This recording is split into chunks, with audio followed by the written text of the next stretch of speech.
Hey everyone, welcome back to the last of my 5 videos in my Start Stamping series. Now in this video I am going to talk about some basics with paper.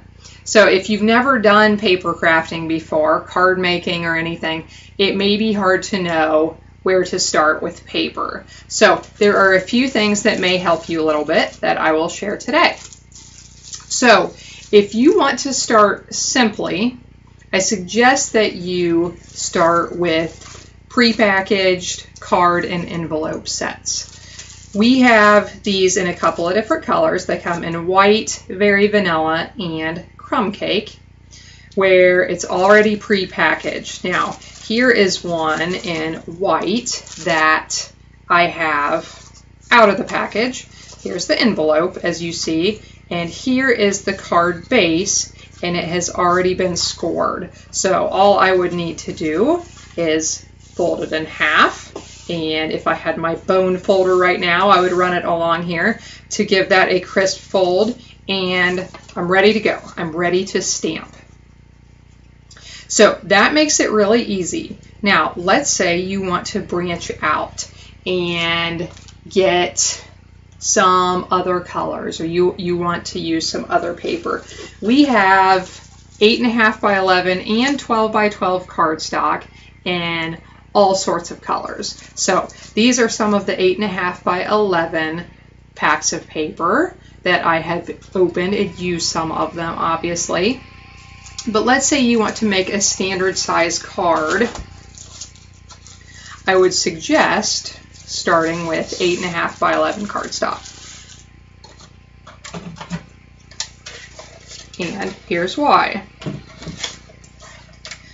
If you cut this in half, if you're at the 5.5 inch mark here, cut it in half, and now you have 2 card bases.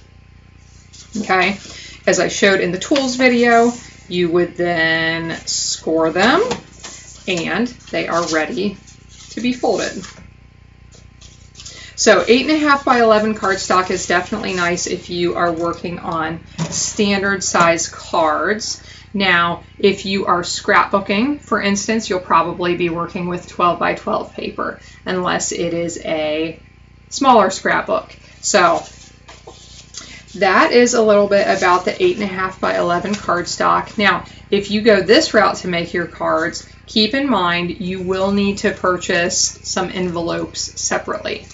You can't send a card in the mail without an envelope, so don't forget your envelopes.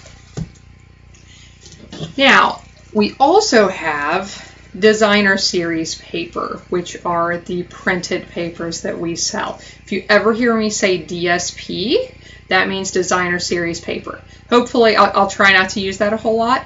That's demonstrator lingo, but if you ever hear that, that's what I'm referring to, are these printed papers. This is one of our 6x6 stack packs that we have, which I am loving these for cards and all sorts of things. This one is Pretty Petals, and I just love the designs in it. We also have quite a lot of 12 by 12 designer series paper. This one is called English Garden. So I'll flip through it quickly. I love these bees. But sometimes it's nice to add some of the designer paper to a project because it just gives a punch of color, punch of design without much effort. So I'll show you this real quick. Here is a card that I have made with a combination of the cardstock and the designer series paper. So if I open this up, you can see there is my card base, which measures 8.5 inches by 4.25 inches. Now after I folded it, I added I call these my card front, and I'm going to give you the measurements for that as well.